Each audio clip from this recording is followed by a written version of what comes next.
We bado ni mtoto tu kwangu.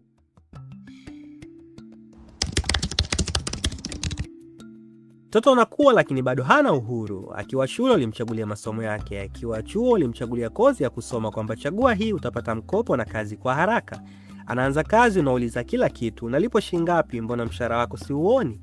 Anaanza mahusiano unachagulia nani anafaa nani hafai kwa kusema huyu sijampenda tafuta mwingine. Kila hatua ya maisha yake iko chini yako. Ngoja nikwambie mzazi, mwendo huu wa maisha unaweza sababisha changamoto ya afya akili kwa kijana wako, hasa msongo wa mawazo wa muda mrefu, na pia inaweza sababisha delayed adulthood, hali ambayo mtu anaweza kuwa mtu mzima kwa umri lakini kisaikolojia bado anajiona mtoto, jambo ambalo linaweza kuathiri kazi, mahusiano na hata maisha yake kwa ujumla.